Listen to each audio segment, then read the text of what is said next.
पिता परमेश्वर, हम आपका हृदय से धन्यवाद करते हैं महान प्रेम और अनुग्रह के लिए, पवित्र वचन के लिए और पवित्र आत्मा के लिए बहुत धन्यवाद देते हैं।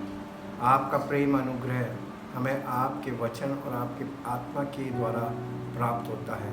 वचन से जानकारी मिलती है और पवित्र आत्मा के द्वारा जीवन मिलता है और आपकी सामर्थ्य हमारे जीवन में प्रकट होकर काम करती है। इसके लिए धन्यवाद करते हैं। पवित्र आत्मा से प्रेरित व्यक्ति को हमें फॉलो करना है, यह आपका वचन बताता है, ताकि पवित्र आत्मा उसके द्वारा हमें संरक्षण दे और हमें तैयार करे, ताकि हमारे द्वारा पवित्र आत्मा वैसे ही कार्य करे, हम भी पवित्र आत्मा से प्रेरित व्यक्ति बन सकें और आपकी महिमा का कारण बन सकें। धन्यवाद के साथ इस प्रार्थना को आपके इकलौते पुत्र प्रभु यीशु मसीह के नाम से मांगते हैं, आमीन। सबको जय मसीह की। परमेश्वर का धन्यवाद करते हैं क्योंकि परमेश्वर अद्भुत कार्य कर रहा है और करता जा रहा है। आज जबकि घोर अंधकार आत्मिक रूप से फैल गया है और घोर अंधकार में परमेश्वर की सुसमाचार की ज्योति हमारे हृदयों पर चमकती है और उसका प्रकाश, आत्मा का प्रकाश हमारे जीवन में प्रकट होता जाता है और ये कार्य परमेश्वर की आत्मा करती है। लेकिन कैसे इसे समझना प्रत्येक मनुष्य के लिए जो पवित्र आत्मा की अगुवाई में चलना चाहता है, इच्छा करता है चलने की, उसके लिए अत्यंत आवश्यक है। पवित्र आत्मा को हमें फॉलो करना होता है। इसका मतलब ये है कि पवित्र आत्मा से प्रेरित व्यक्ति को फॉलो करना, पवित्र आत्मा को फॉलो करना है। इसे हम परमेश्वर के वचन पर में जाकर परमेश्वर के वचन के अनुसार फॉलोइंग क्या होती है, इसे हम सीखेंगे, देखेंगे और समझेंगे।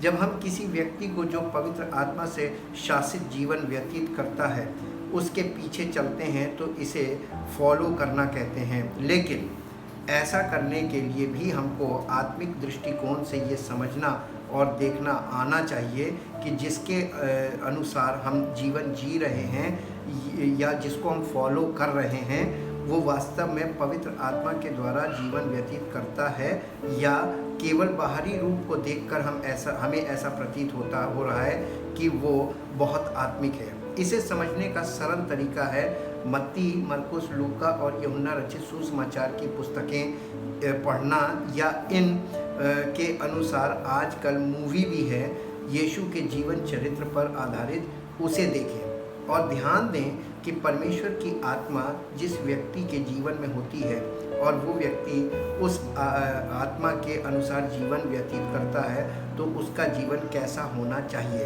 क्योंकि पवित्र आत्मा का व्यक्ति के जीवन में आ जाना परमेश्वर के उद्देश्य के अनुसार होता है। यानी परमेश्वर अपनी उद्देश्य को पूरा करने के लिए ही पवित्र आत्मा को हमारे जीवन में भेजता है। लूका रचित सुसमाचार उसके 4 अध्याय का 18 पद पढ़ेंगे। लूका रचित सुसमाचार के 4 अध्याय का 18 और 19 पद पढ़ेंगे। यहाँ पर इस प्रकार लिखा हुआ है, जब यीशु मसीह को परमेश्वर ने अपनी आत्मा का अभिषेक दिया, यानी पवित्र आत्मा की उपस्थिति उसके जीवन में उतरी और आई, तो उसके जीवन में ऐसा क्या हुआ था जो आज हम लोगों को कहीं देखने को या सुनने को नहीं मिलता है। इसके 4 अध्याय का 18 पद पढ़ेंगे और यहाँ पर लिखा है, प्रभु का आत्मा मुझ पर है इसलिए कि उसने कंगालों को सुसमाचार सुनाने के लिए मेरा अभिषेक किया है। पवित्र आत्मा क्यों आया है? कंगालों को सुसमाचार सुनाने के लिए पवित्र आत्मा उतरा था यीशु में, और मुझे इसलिए भेजा है कि बंदियों को छुटकारे का और अंधों को दृष्टि पाने का सुसमाचार प्रचार करूं और कुचले हुओं को छुड़ाऊं और प्रभु के प्रसन्न रहने के वर्ष का प्रचार करूं। ये यीशु मसीह पढ़ रहे हैं, ये यीशु मसीह पढ़कर बोल रहे हैं, अपने विषय में एक भविष्यवाणी को पढ़ रहे हैं जो मिलेगी 17 पद में। इसी 4 अध्याय के 17 पद में यशायाह भविष्यवक्ता की पुस्तक उसे दी गई, यानी यीशु मसीह को, और उसने पुस्तक खोलकर वो जगह निकाली जहाँ ये लिखा था, प्रभु का आत्मा मुझ पर है इसलिए कि उसने कंगालों को सुसमाचार सुनाने के लिए मेरा अभिषेक किया है, और मुझे इसलिए भेजा है कि बंदियों को छुटकारे का और अंधों को दृष्टि पाने का सुसमाचार प्रचार करूं और कुचले हुओं को छुड़ाऊं और प्रभु के प्रसन्न रहने के वर्ष का प्रचार करूं। तब उसने पुस्तक बंद करके सेवक के हाथ में दे दी और बैठ गया। और आराधनालय के सब लोगों की आंखें उस पर लगी थीं। तब वो उनसे कहने लगा, आज ही ये लेख तुम्हारे सामने पूरा हुआ है। सब ने उसे सराहा और जो अनुग्रह की बातें उसके मुंह से निकलती थीं उनसे अचंभित हुए और कहने लगे, क्या ये यूसुफ का पुत्र नहीं? उसने उनसे कहा, तुम मुझ पर ये कहावत अवश्य कहोगे कि हे वैद्य, अपने आप को अच्छा कर। जो कुछ हमने सुना है कि कफरनहूम में किया गया, उसे यहाँ अपने देश में भी कर। यानी उससे आश्चर्य कर्म की डिमांड कर रहे हैं और उसकी बातों को बड़े ध्यान से सुन रहे हैं और उस पर ये कि ये कैसा व्यक्ति है। एक मनुष्य, उसमें परमेश्वर का आत्मा उतर गया तो उसकी बोली और उसके हाव भाव, उसके व्यवहार, हर चीज़ में जो परिवर्तन दिखाई दिया वो हर व्यक्ति में कभी भी देखने को नहीं मिलता है और ना कभी ऐसा देखा गया है। इसलिए ऐसे लोगों को लोग चकित होकर देखते भी हैं और आश्चर्य के साथ सुनते हैं कि ये कैसी बातें बोल रहा है। हम इस चीज़ को और अच्छे से समझने के लिए कि पवित्र आत्मा, जब परमेश्वर का आत्मा किसी मनुष्य को पकड़ लेता है तो परमेश्वर चुनता है, परमेश्वर पकड़ता है और परमेश्वर का आत्मा उसे लेकर चलता है। यानी परमेश्वर आत्मा है और परमेश्वर का आत्मा एक व्यक्ति के द्वारा इस धरती पर कार्य करता है, क्योंकि मनुष्य दूसरे मनुष्य को जब देखता है तभी वो उसके द्वारा जो बातें सुनता है। तो परमेश्वर की आत्मा की बातें किसी मनुष्य के मुख से ही निकलनी आवश्यक हैं ताकि कोई मनुष्य उसे सुन सके और उसके जीवन में परमेश्वर की सामर्थ्य को देख सके। तो परमेश्वर प्रकट होकर कार्य करता है। कैसे? एक मनुष्य के द्वारा अपने आप को प्रकट करता है। सबसे पहला मनुष्य जिसके द्वारा परमेश्वर ने अपने आप को प्रकट किया वो अब्राहम था। लेकिन अब्राहम के सारे वंशज जब गुलामी में चले गए तब परमेश्वर ने फिर एक मनुष्य को पकड़ा और उसके द्वारा कार्य किया। और अब्राहम से पहले उसने नूह के द्वारा कार्य किया, नूह में प्रकट हुआ और नूह के द्वारा उसके परिवार के लोग बचे। 120 साल तक नूह ने प्रचार किया, किसी ने उसकी बात पर ध्यान नहीं किया। उस ज़माने के लोग बिल्कुल किसी की बात को न सुनना पसंद करते थे न मानना पसंद करते थे, जैसा आज फिर से वैसे ही हो गया है। निर्गमन की पुस्तक के 3 अध्याय में चलेंगे और 3 अध्याय में मूसा की परमेश्वर से कैसे मुलाकात हुई इस पर थोड़ा सा ध्यान करेंगे पवित्र आत्मा के अनुसार। निर्गमन की पुस्तक 3 अध्याय पहले पद से, मूसा ने अपने ससुर यत्रो नामक मिद्यान के याजक की भेड़ बकरियों को मूसा अपने ससुर यत्रो नामक मिद्यान के याजक की भेड़ बकरियों को चराता था और वो उन्हें जंगल की पश्चिमी ओर होरेब नामक परमेश्वर के पर्वत के पास ले गया। और परमेश्वर के दूत ने एक कटीली झाड़ी के बीच आग की लौ में उसको दर्शन दिया और उसने दृष्टि उठाकर देखा, मूसा ने दृष्टि उठाकर देखा कि झाड़ी जल रही है पर भस्म नहीं होती। तब मूसा ने कहा, मैं उधर जाकर इस बड़े आश्चर्य कर्म को देखूंगा कि वो झाड़ी क्यों नहीं जल जाती। तब यहोवा ने देखा कि मूसा देखने को मुड़ा चला आता है। तब परमेश्वर ने झाड़ी के बीच से उसको पुकारा, हे मूसा, हे मूसा। मूसा ने कहा, क्या आज्ञा? उसने कहा, इधर पास मत आ और अपने पाँव से जूतियों को उतार दे, क्योंकि जिस स्थान पर तू खड़ा है वो पवित्र भूमि है। फिर उसने कहा, मैं तेरे पिता का परमेश्वर और अब्राहम का परमेश्वर, इसहाक का परमेश्वर और याकूब का परमेश्वर हूँ। सबसे पहले परमेश्वर ने मूसा से कहा, मैं तेरे पिता का परमेश्वर, फिर अब्राहम का परमेश्वर, इसहाक का परमेश्वर और याकूब का परमेश्वर हूँ। और तब मूसा ने, जो परमेश्वर की ओर देखने से डरता था, अपना मुंह ढांप लिया। उसने अपने मुंह को ढांक लिया हाथों से। फिर यहोवा ने कहा, मैंने अपनी प्रजा के लोग जो मिस्र में हैं उनके दुख को निश्चय देखा है और उनकी जो चिल्लाहट परिश्रम कराने वालों के कारण होती है उसको भी मैंने सुना है। यहाँ पर एक बात और स्पष्ट हो जाती है। परमेश्वर का आत्मा मूसा को ये बता रहा था कि वो देखता भी है और वो सुनता भी है। और उसने अब्राहम के वो वंशज जो इजरायली थे, जो मिस्र की गुलामी में फंस गए थे, उनके बारे में मूसा को बताया, उनकी दशा बताई और बताया कि मैंने उनकी आवाज़ को सुना है और उनके दुख को निश्चय देखा है और उनकी पीड़ा पर मैंने चित्त लगाया है। यानी मेरा मन उनकी पीड़ाओं पर लग गया है। इसका मतलब परमेश्वर उन लोगों पर जो यानी गुलाम हो जाते हैं, किसी भी चीज़ के गुलाम हो जाते हैं, किसी भी चीज़ के वश में हो जाते हैं और परमेश्वर की इच्छा को पूरा करने के लिए अयोग्य हो जाते हैं, अपनी रिस्पॉन्सिबिलिटीज़ को पूरा करने के लिए अयोग्य हो जाते हैं, अपने रिश्तों को निभाने में अयोग्य हो जाते हैं। ये सब गुलामी का तरीका है। पाप की ऐसी गुलामी में इंसान फंसा है कि वो केवल स्वार्थ के अलावा इसके आगे न देखता है, न सुनता है, न समझता है। ये पाप की गुलामी जिसके कारण स्वार्थ में आदमी डूब गया है। इसलिए अब मैं उतर आया हूँ कि उन मिस्रियों के वश से, उन्हें मिस्रियों के वश से छुड़ाऊँ, मिस्रियों के कंट्रोल से उनको छुड़ाऊँ और उस देश से निकाल कर एक अच्छे और बड़े देश में, जिसमें दूध और मधु की धाराएं बहती हैं, अर्थात कनानी, हित्ती, एमोरी, परिज्जी, हिब्बी और यबूसी लोगों के स्थान में पहुँचाऊँ। इसलिए अब सुन, इज़राइलियों की चिल्लाहट मुझे सुनाई पड़ी है और मिस्रियों का उन पर अंधेर करना भी मुझे दिखाई पड़ा है। इसलिए आ, मैं तुझे फ़िरौन के पास भेजता हूँ कि तू मेरी इज़राइली प्रजा को मिस्र से निकाल ले आए। परमेश्वर को एक व्यक्ति की ज़रूरत होती है लोगों को गुलामी में से छुड़ाने के लिए। वो व्यक्ति संदेशवाहक केवल बन सकता है। परमेश्वर का आत्मा उसमें निवास करता है, उसके मुख से परमेश्वर की आत्मा की वाणी निकलती है, यानी उसके द्वारा परमेश्वर बात करता है। और उसको जो लोग, ऐसे व्यक्ति को जब लोग फॉलो करते हैं, उसकी बात को मानते हैं, उनके लिए परमेश्वर अपनी सामर्थ में कार्य करता है। परंतु मूसा ने परमेश्वर से कहा, मैं कौन हूँ जो फ़िरौन के पास जाऊँ और इज़राइलियों को मिस्र से निकाल ले आऊँ। उसने कहा, यानी परमेश्वर ने कहा, निश्चय मैं तेरे संग रहूँगा और इस बात का कि मैं तेरा भेजने वाला मैं हूँ, तेरे लिए ये चिन्ह होगा कि जब तू उन लोगों को मिस्र से निकाल चुके तब तुम इसी पहाड़ पर परमेश्वर की उपासना करोगे। एक चिन्ह बताया था। उसके बाद मूसा ने परमेश्वर से कहा, जब मैं इज़राइलियों के पास जाकर उनसे कहूँ, तुम्हारे पितरों के परमेश्वर ने मुझे तुम्हारे पास भेजा है, तब यदि वे मुझसे पूछें उसका नाम क्या है, तब मैं उनको क्या बताऊँ।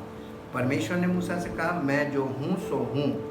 फिर उसने कहा, तू इज़राइलियों से ये कहना, जिसका नाम मैं हूँ है, उसी ने मुझे तुम्हारे पास भेजा है। फिर परमेश्वर ने मूसा से ये भी कहा, तू इज़राइलियों से ये कहना, तुम्हारे पितरों का परमेश्वर अर्थात अब्राहम का परमेश्वर, इज़हाक का परमेश्वर और याकूब का परमेश्वर यहोवा, उसी ने मुझको तुम्हारे पास भेजा है। देख, सदा तक मेरा नाम यही रहेगा और पीढ़ी पीढ़ी में मेरा स्मरण इसी से हुआ करेगा।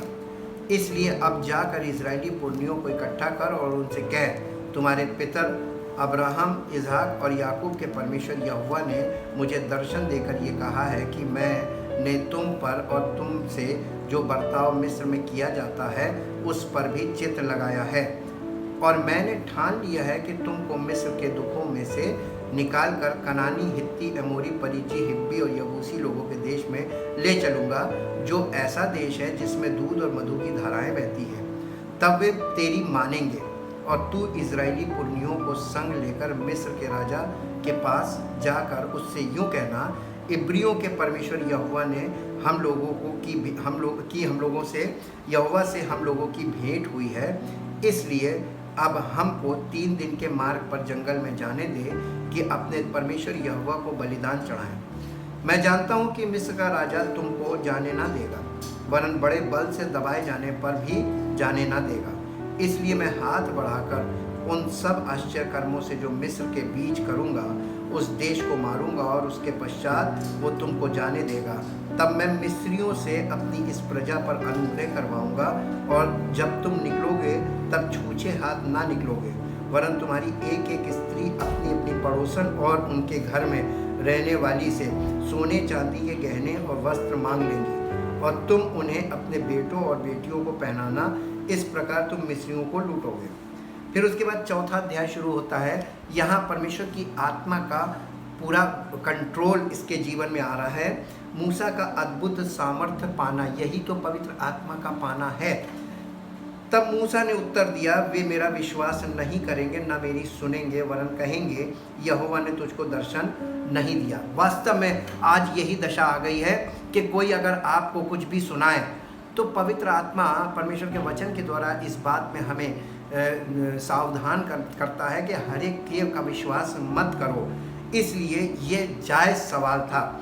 अब इसके आगे जो बात शुरू होती है ये हमारे और आपके लिए अत्यंत आवश्यक है कि हमें परमेश्वर की आत्मा से प्रेरित व्यक्ति को कैसे पहचानना है। यहोवा ने उससे कहा, तेरे हाथ में वो क्या है? वो बोला, लाठी। उसने कहा, उसे भूमि पर डाल दे। जब उसने उसे भूमि पर डाला तब वो सर्प बन गई और मूसा उसके सामने से भागा। तब यहोवा ने मूसा से कहा, हाथ बढ़ाकर उसकी पूंछ पकड़ ले, ताकि वे लोग विश्वास करें कि तुम्हारे पितरों के परमेश्वर अर्थात अब्राहम के परमेश्वर, इसहाक के परमेश्वर और याकूब के परमेश्वर यहोवा ने तुझको दर्शन दिया है। परमेश्वर जिसको दर्शन देता है उसे अपने पवित्र आत्मा से काबू करता है, यानी पवित्र आत्मा को उसके जीवन में भेज देता है जो दिखाई नहीं देता है, लेकिन पवित्र आत्मा की सामर्थ्य उस व्यक्ति के बोलने से प्रकट होती है और कार्य करती है। यानी परमेश्वर स्वयं कार्य करता है। उस व्यक्ति का काम है बोलना और परमेश्वर का काम है उसने जो बोला है उसे प्रकट करना या उसके अनुसार कार्य करना। जब उसने हाथ बढ़ाकर उसको पकड़ा तब वो उसके हाथ में फिर लाठी बन गई। फिर यहोवा ने उससे ये भी कहा, अपना हाथ छाती पर रख कर ढांप। अतः उसने अपना हाथ छाती पर रख कर ढांप लिया। फिर जब उसे निकाला तब क्या देखा कि उसका हाथ कोढ़ के कारण हिम के समान श्वेत हो गया। तब उसने कहा, अपना हाथ छाती पर फिर रख कर ढांप। उसने अपना हाथ छाती पर रख कर ढांप लिया और जब उसने उसको छाती पर से निकाला तब क्या देखता है कि वो फिर सारी देह के समान हो गया। तब यहोवा ने कहा, यदि वे तेरी बात का विश्वास ना करें और पहले चिन्ह को ना माने तो दूसरे चिन्ह का विश्वास करेंगे, और यदि वे इन दोनों चिन्हों का विश्वास ना करें तो तेरी बात को ना माने, तब तू नील नदी से कुछ जल लेकर सूखी भूमि पर डालना, और जो जल तू नदी से निकालेगा वो सूखी भूमि पर लहू बन जाएगा। मूसा ने यहोवा से कहा, हे मेरे प्रभु, मैं बोलने में निपुण नहीं, ना तो पहले था और ना जब से तू अपने दास से बातें करने लगा। मैं तो मुंह और जीभ का भद्दा हूँ। यहोवा ने उससे कहा, मनुष्य का मुंह किसने बनाया है? और मनुष्य को गूंगा या बहरा या देखने वाला या अंधा मुझ यहोवा को छोड़ कौन बनाता है? अब जा, मैं तेरे मुख के संग होकर जो तुझे कहना होगा वो तुझे सिखलाता जाऊंगा। उसने कहा, यहाँ पर ध्यान देने वाली बात है, परमेश्वर ने मूसा से कहा, अब जा, यानी अब तू जा। परमेश्वर जब भेजता है तो वो सब कुछ देकर नहीं भेजता है। परमेश्वर अपनी आत्मा की उपस्थिति में भेजता है और आज्ञाएं देता है। बस उस आज्ञा को हमें मानना है, जितना उसने कहा है उतना ही करना है। और यहाँ पर उसने कहा, अब जा, मैं तेरे मुख के संग होकर जो तुझे कहना होगा वो तुझे सिखलाता जाऊंगा। यानी परमेश्वर हमारे मुख के संग रहता है। उसका आत्मा जब हमारे अंदर होता है तो हमारे मुख से परमेश्वर की आत्मा की वाणी निकलती है, यानी पवित्र आत्मा। उसी समय तो यही बात तो यीशु मसीह ने बोली थी कि तुम में पिता का आत्मा बोलेगा। पहले से मत विचार करना क्या बोलेंगे, क्योंकि तुम्हारे पिता का आत्मा तुम में से बोलेगा और उसी समय तुमको बताएगा कि क्या कहना है। इसलिए सब कुछ पहले से वो प्री प्लान कर नहीं भेजता है, इसीलिए अपनी उपस्थिति में लेकर चलता है ताकि हम प्रेजेंट सिचुएशन के अनुसार करें, जो हमारे सामने हो उसके अनुसार परमेश्वर का आत्मा बातें करता है, ना कि पहले से जो हम सोच के आए हैं वो बोलने के अनुसार। उसने कहा, हे मेरे प्रभु, कृपया किसी और को तू भेज। तब यहोवा का कोप मूसा पर भड़का और उसने कहा, क्या तेरा भाई लेवीय हारून नहीं है? मुझे निश्चय है कि वो बोलने में निपुण है और वो तुझसे भेंट करने के लिए निकला आता है और तुझे देखकर मन में आनंदित होगा। इसलिए तू उसे ये बातें सिखाना और मैं उसके मुख के संग और तेरे मुख के संग होकर जो कुछ तुम्हें करना होगा वो तुमको सिखलाता जाऊंगा। मूसा अपने भाई को, देखिए दर्शन मूसा ने पाया है, भाई ने नहीं पाया है। दर्शन मूसा को परमेश्वर ने दिया है, लेकिन परमेश्वर ने दर्शन के साथ साथ मूसा को आज्ञा भी दी है, और आज्ञा ये दी है कि तू अपने ये बातें जो मैं तुझे बता रहा हूँ तू इसे अपने भाई को सिखाना, यानी उसे बताना, और मैं तेरे मुख के संग और उसके मुख के संग। इसका मतलब जब हम परमेश्वर का वचन किसी प्रेरित व्यक्ति के मुख से सुनते हैं, परमेश्वर की आत्मा की वाणी, तो सुनने वाले को भी परमेश्वर की आत्मा का अभिषेक होना चाहिए, ताकि दोनों के बीच वो बातचीत एक दूसरे की अंडरस्टैंडिंग में जाने पाए, वो समझने पाए कि वो क्या सुन रहा है और ये किसकी आवाज़ है। वो तेरी ओर से लोगों से बातें किया करेगा, वो तेरे लिए मुंह और तू उसके लिए परमेश्वर ठहरेगा। परमेश्वर के लिए हमारा मुंह जो है वो परमेश्वर के लिए है, और परमेश्वर का आत्मा हमारे जीवन में वास करता है और हमारे मुख से बात करता है, और तू उसके लिए परमेश्वर ठहरेगा, और वो तेरे लिए परमेश्वर या तेरा नबी ठहरेगा। वो भविष्यवक्ता के समान होता है वो व्यक्ति जिसके मुख से परमेश्वर की आत्मा की आवाज़ निकलती है, लेकिन परमेश्वर का आत्मा उसके जीवन में निवास करना चाहिए। और तू इस लाठी को हाथ में लिए जा और इसी से इन चिन्हों को दिखाना। फिर मूसा वापस लौट के आया, और वापस लौटकर वो अपने तब मूसा ने अपने ससुर यित्रो के पास लौटा और उससे कहा, मुझे विदा कर कि मैं मिस्र में रहने वाले अपने भाइयों के पास जाकर देखूं कि वे अब तक जीवित हैं या नहीं। यित्रो ने कहा, कुशल से जा। और यहोवा ने मिद्यान देश में मूसा से कहा, मिस्र को लौट जा, क्योंकि जो मनुष्य तेरे प्राण के प्यासे थे वे सब मर गए हैं। तब मूसा अपनी पत्नी और बेटों को गधे पर चढ़ाकर मिस्र देश की ओर परमेश्वर की उस लाठी को हाथ में लिए हुए लौटा।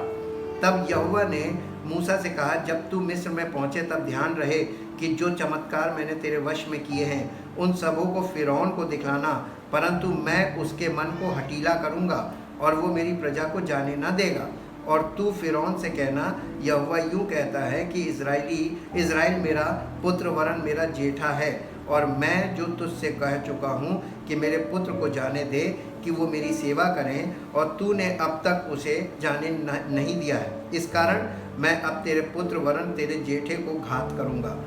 और इस तरीके से परमेश्वर मूसा बोलता था और परमेश्वर की सामर्थ्य प्रकट होती थी, और वो जो मूसा के मुख से निकलता था वो घटित होता था, यानी परमेश्वर का आत्मा वैसे ही करता था।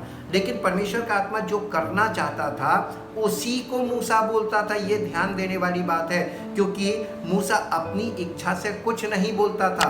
परमेश्वर की वो बात जो परमेश्वर ने उससे कही थी कि तुम ये बोलना, ऐसे बोलना, केवल वही बातें उसके मुख से निकलती थीं, और परमेश्वर उस बात के अनुसार कार्य करता था, ताकि सब लोग जो मूसा को की सुन रहे हैं वे विश्वास करें कि मूसा को परमेश्वर ने दर्शन दिया है और मूसा के द्वारा परमेश्वर का आत्मा कार्य कर रहा है।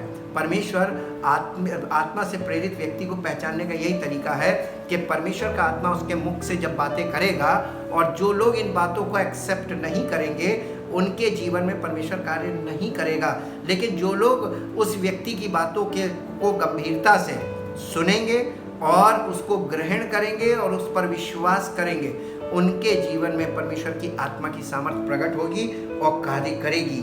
ऐसे ही नए नियम में भी हम पौलुस के जीवन को देखते हैं। पौलुस की गवाही में भी ऐसा ही कुछ हुआ था जैसा वहाँ हुआ है, और यीशु मसीह के साथ भी ऐसे ही हुआ। यीशु मसीह के जीवन में परमेश्वर की आत्मा प्रकट हुई और वो छुटकारे का संदेश देता था। जो विश्वास करेगा उसी का उद्धार होगा, जो विश्वास नहीं करेगा उसकी बात का, उसके जीवन में उद्धार का काम नहीं होगा। तो पहली चीज़ है कि परमेश्वर के वचन जो सुने जाते हैं मुख से, स्पोकन वर्ड, उस पर विश्वास करना है। और क्वेश्चन फिर आ जाता है कि आप किससे सुन रहे हैं, कि आप उस बात पर विश्वास नहीं कर पा रहे हैं। आप वो सही व्यक्ति, आत्मा से प्रेरित व्यक्ति से सुनेंगे तो आपके अंदर विश्वास पैदा हो जाएगा और आप सुनने लगेंगे। अब हम चलते हैं प्रेरितों के काम में, प्रेरितों काम के 26 अध्याय में, प्रेरितों काम 26 अध्याय, और उसके 12 पद से पढ़ेंगे, बल्कि 9 पद से, 26 अध्याय के 9 पद से। मैंने भी समझा था कि यीशु नासरी के नाम के विरोध में मुझे बहुत कुछ करना चाहिए। ये कौन है? ये पौलुस है, जो पहले शाऊल था।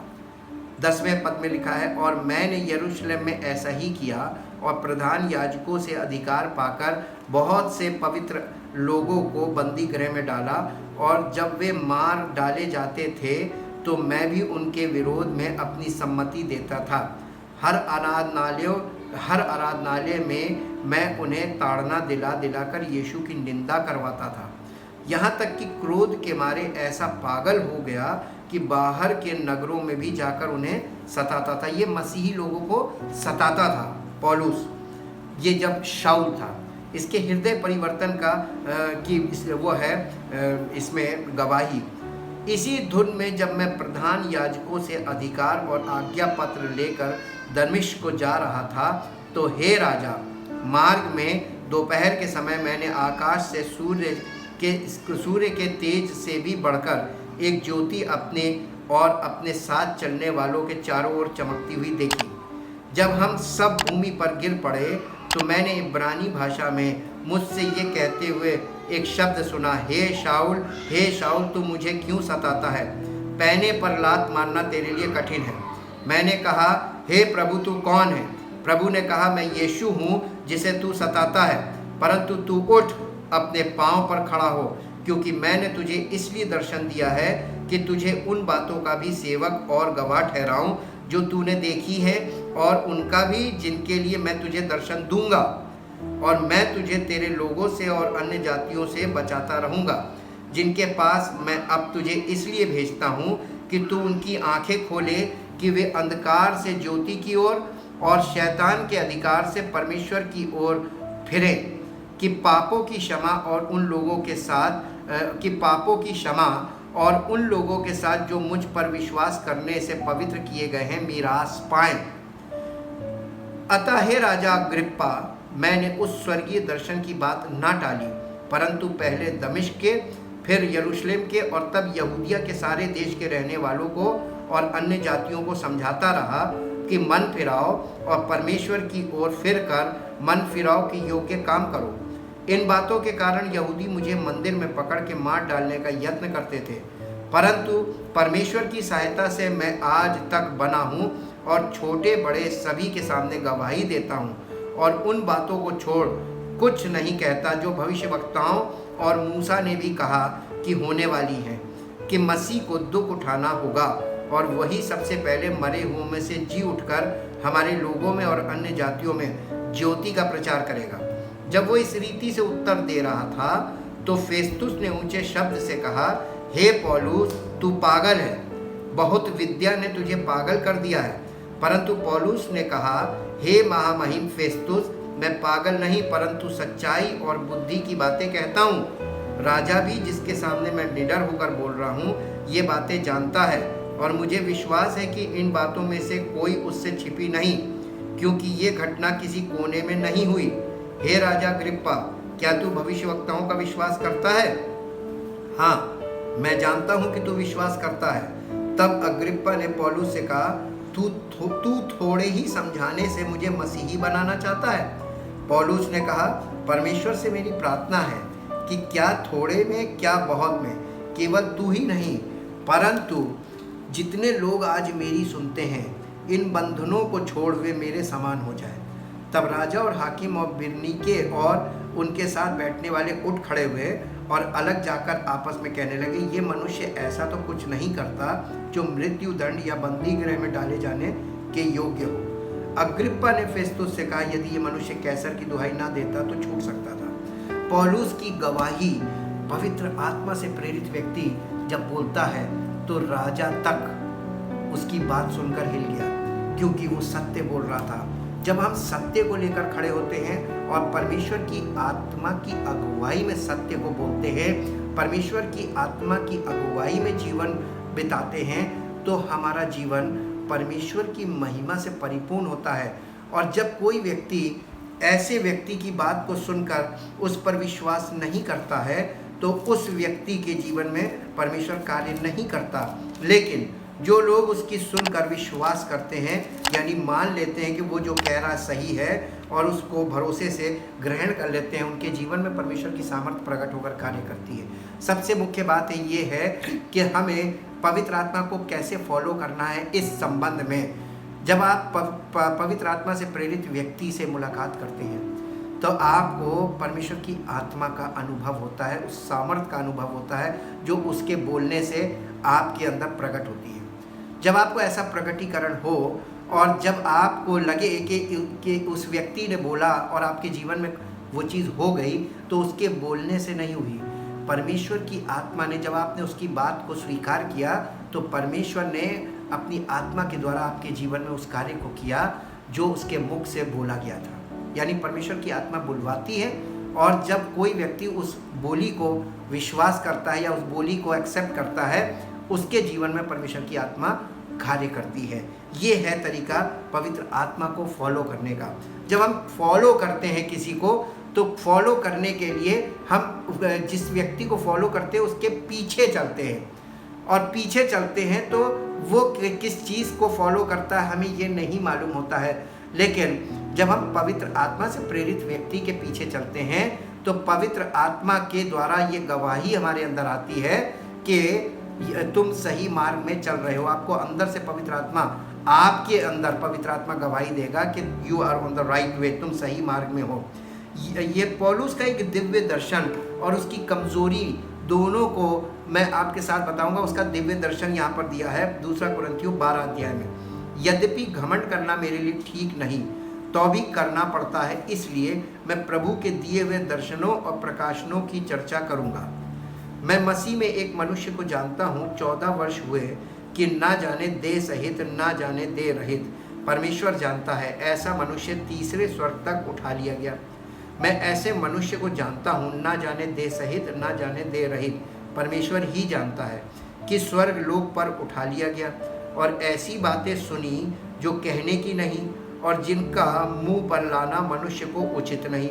ऐसे मनुष्य पर तो मैं घमंड करूँगा, परंतु अपने पर अपनी निर्बलताओं को छोड़ अपने विषय में घमंड ना करूँगा।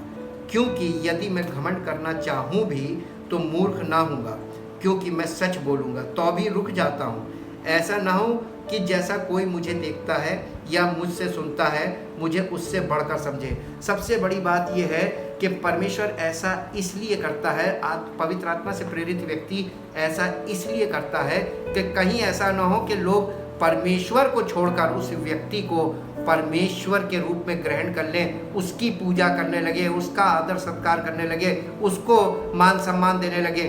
उस व्यक्ति के लिए ये आवश्यक होता है कि वो अपने आप का इनकार करे और उस प्रभु की महिमा करे जिसके लिए प्रभु ने उसको चुना है। तो ऐसा व्यक्ति अपना स्वागत नहीं पसंद करेगा, अपनी आवभगत नहीं पसंद करेगा, अपने आप को एक सामान्य व्यक्ति की तरह ही प्रस्तुत करेगा।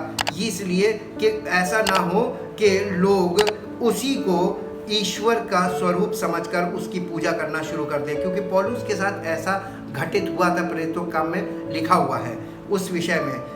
लेकिन यहाँ पर लिखा है क्योंकि यदि मैं घमंड करना चाहूँ तो मूर्ख ना होऊंगा, क्योंकि सच बोलूँगा तो भी रुक जाता हूँ। ऐसा ना हो कि जैसा कोई मुझे देखता या मुझसे सुनता है मुझे उससे बढ़कर समझे। लोग कई बार जब देखते हैं कि इसके बोलने से परमेश्वर की सामर्थ प्रकट हो रही है, उसकी पूजा शुरू कर देते हैं, उससे बढ़कर समझते हैं। इसलिए कि मैं प्रकाशनों की बहुतायत से फूल ना जाऊँ। मेरे शरीर में एक कांटा चुभाया गया, अर्थात शैतान का एक दूत कि मुझे घूंसे मारे ताकि मैं फूल ना जाऊँ। इसके विषय में मैंने प्रभु से 3 बार विनती की कि मुझसे ये दूर हो जाए, पर उसने यानी प्रभु ने मुझसे कहा, मेरा अनुग्रह तेरे लिए बहुत है, क्योंकि मेरी सामर्थ निर्बलता में सिद्ध होती है। इसलिए मैं बड़े आनंद से अपनी निर्बलताओं पर घमंड करूंगा कि मसीह की सामर्थ मुझ पर छाया करती रहे। ये छाया करती रहे तो आप निर्बलता में रहें, आपकी निर्बलता भी रहे और परमेश्वर की आत्मा भी रहे। आप निर्बल हो लेकिन अंदर जो परमेश्वर की आत्मा आप में निवास करती है वो सामर्थी हो, ताकि लोग आपको नहीं बल्कि उस परमेश्वर को जाने जो आप में रहता है और आपके द्वारा कार्य करता है। इसीलिए लिखा है, इसलिए बड़े आनंद से अपनी निर्बलताओं पर घमंड करूंगा कि मसीह की सामर्थ मुझ पर छाया करती रहे। इस कारण मैं मसीह के लिए निर्बलताओं में और निंदाओं में और दरिद्रता में, उपद्रवों में और संकटों में प्रसन्न हूँ, क्योंकि जब मैं निर्बल होता हूँ तभी बलवंत होता हूँ। जब हम और आप निर्बल होते हैं उसी समय हम बलवंत होते हैं, क्योंकि परमेश्वर की सामर्थ हमारी निर्बलता में ही प्रकट होती है। बच्चे को, आपका बच्चा है, छोटा बच्चा है, उसको आपकी मदद की ज़रूरत कब पड़ती है? जब वो कमज़ोर पड़ता है। किसी को बल की ज़रूरत कब पड़ती है? जब वो निर्बल होता है। परमेश्वर की आत्मा हमारी निर्बलता में प्रकट होती है। अगर हम निर्बल नहीं होते तो उसकी आत्मा हमारे जीवन में कभी भी बल देने के लिए हाजिर नहीं होगी। इसलिए अपनी निर्बलताओं पर घमंड करें।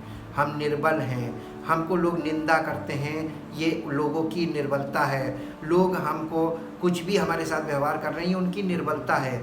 और हमारे अंदर परमेश्वर का प्रेम उनकी निर्बलता में प्रकट हो, ताकि परमेश्वर की सामर्थ के द्वारा उन्हें बल मिले और वो भी हमारे समान बन जाए। यही तो पौलुस की प्रार्थना थी।